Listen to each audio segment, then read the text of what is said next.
بسم الله الرحمن الرحیم. السلام علیکم ګرانو کتونکو. ډیره مینا او ډیر احترامات د خپل ملګری لخوا ومنئ. ستاسو ملګری د اوچا درد یم یو ځل بیا خدای پاک مقرره کړې ده. مرکه مو د یو نوي ملګري سره نوی خو نه دی خو زموږ دپاره نوی دی.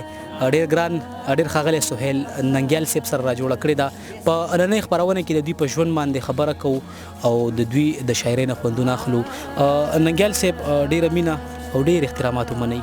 وروره در صاحب زه چې تاسو څومره شکریه ادا کوم دا به کمه وي چې تاسو دومره تکلیف وکړو په دومره لنډ تنګ وخت کې زموږ سیمې ته زموږ علاقې ته راغلی او به دا ووایي چې د پښتنو هغه اتل چې کوم دی د هغوی مزار ته راغلی نو زه ما سره الفاظ نشته چې ستاسو د مینې شکریه ادا کوم.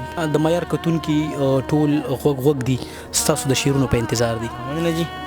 غزل دی چې وایي چې ګل مې نار ته یوړو جی نو ګلنار مې ترې نه جوړ کو. واه. چې ګل مې نار ته یوړو نو ګلنار مې ترې نه جوړ کو چې سر او دار مې وتړل سردار مې ترې نه جوړ کو. ډېر ښه دی جی. مننه جي. او دا ولې د ډالرو بوت ته لاس په نامه ناست وای. دا ولې د ډالرو بوت ته لاس په نامه ناست وای راپاسی مړو سم پروردګار مې ترې نه جوړ کو. شعر بیا وایي چې ډېر مننه ښه جي. دی. وی دا ولې د ډالرو بوت ته لاس په نامه ناست وای راپاسی مړو سم پروردګار مې ترې نه جوړ کو. او چې زلفې دې خورې کړې بوږنونکې شان ماښام شو. واه. چې زلفې د خورې کړې بوږنونکې شان ماښام شو چې زلفې د کمسای کې نو خامار دې ته نه جوړ کو. ډېر ښه دی جی. ننګیال صاحب ډېر ښکلی ډېر ښکلی. او د زړه مکین مې نشوې د زړه مکین مې نشوې خو ستا یاد مې پکې ښخ کو. واه. د زړه مکین مې نشوې د زړه مکین مې نشوې خو ستا یاد مې پکې ښخ کو که زړه مې محل نشو نو مزار مې ترې نه جوړ کو. دا شعر بیا وایي. مننه جي. وی د زړه مکین مې نشوې خو ستا یاد مې پکې ښخ کو که زړه مې محل نشو خو مزار مې ترې نه جوړ کو. او یو تار د ستا د زلفو درخانۍ په ګوتو راغی. واه. یو تار د ستا د زلفو درخانۍ په ګوتو راغی زه ښه شوه د ادم د رباب تار مې ترې نه جوړ کو. ډېر ښه دی جی. مننه جي. ډېر ښه. او خرکار کې او سرکار کې بس د ښې او د سین فرق دی. واه واه واه واه. خرکار کې او سرکار کې بس د ښې او د سین فرق دی. خرکار و دا منمه خو سرکار مې ترې نه جوړ کو. دا شعر راته بیا مننه جي. وی خرکار کې او سرکار کې بس د ښې او د سین فرق دی. خرکار و دا منمه خو سرکار مې ترې نه جوړ کو.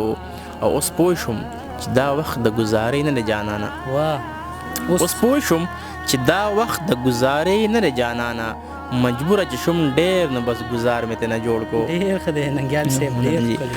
او غوښتل مې چې بچی مې د پښتو ژبه زده کړي. غوښتل مې چې بچی مې د پښتو ژبه زده کړي مکتب کې چېرته نه وه موسیقار مې ترې نه جوړ کو. واه. دا شعر هم راته بیا وایي. غوښتل مې چې بچی مې د پښتو ژبه زده کړي مکتب کې چېرته نه وه موسیقار مې ترې نه جوړ کو. او ننګیاله ستا باغی باغی شاعري مې رايوځی کا. ننګیاله ستا باغی باغی شاعري مې رايوځی کا ننګیاله د پښتو د ناوې هار مې ترې نه جوړ کو. ډېر ښه دی ننګیال صاحب. نور څه شعرونه را سره شریک او کړئ. یو نظم دی جی. د پښتو باره کې جی او دا یو پیغام هم دی. جی جی دې نظم عنوان دی زما د پښتو ژبه. جی. وی زما د پښتو ژبه هم قاعده ده هم قانون دی. زما د پښتو ژبه چې هم نن دی هم پرون دی. زما د پښتو ژبه چې لیلا ده هم مجنون دی. زما د پښتو ژبه چې د مینې یو تړون دی. زما د پښتو ژبه چې هم پت دی هم وفا ده. زما د پښتو ژبه چې هم پت دی هم وفا ده. زما د پښتو ژبه چې ژوندون له ارتقا ده. زما د پښتو ژبه چې دنیا ورته پسخیږي. زما د پښتو ژبه چې پخپله یو دنیا ده. زما د پښتو ژبه چې هم شال دی هم شمله ده. زما د پښتو ژبه هم جومات دی هم حجره ده. زما د پښتو ژبې د یو وجود ته به حیران شي زما د پښتو ژبه هم اوبه ده هم لمبه ده زما د پښتو ژبه چې فرهاد وایي زما د پښتو ژبه هم جمال دی هم جلال دی زما د پښتو ژبه هم رحمان دی هم خوشحال دی زما د پښتو ژبه چې تیرو کې لار وباسي زما د پښتو ژبه چې تیرو کې بل مشال دی زما د پښتو ژبه چې د ننګ او پت اذان دی زما د پښتو ژبه چې هر پښتون بلال دی زما د پښتو ژبه کې بس دغه لوی کمال دی زما د پښتو ژبه کې بلها کیسې دي زما د پښتو ژبه کې د ژوند ټولې معنی دي زما د پښتو ژبه کې د جنگ خبرې نشته زما د پښتو ژبه کې د امن ترانې دي خو بس چې د بېقدرو لاس ته لاړه نو پردی شوه خو بس چې د بېقدرو لاس ته لاړه لیونی شوه پرون خوشحال خانۍ وه هم پرون باچاخانۍ وه خو نن چې د فیرنګو لاس ته لاړه فیرنګۍ شوه هم دغسې هم دغسې هم دغسې به کیږي جومات کې به کافره وي مکتب کې به قتلیږي هم دغسې عجب کر شکل به پیدا کیږي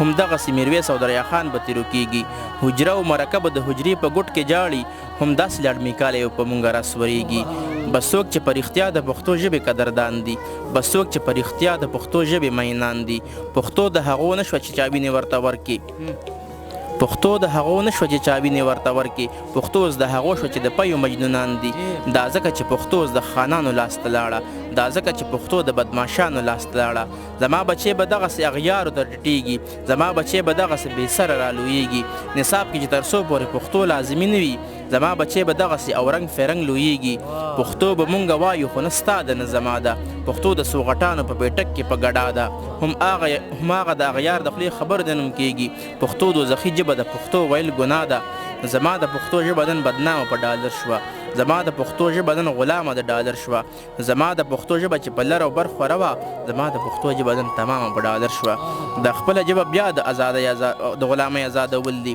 د خپله ژبه بیا د سرډۍ ازادول دي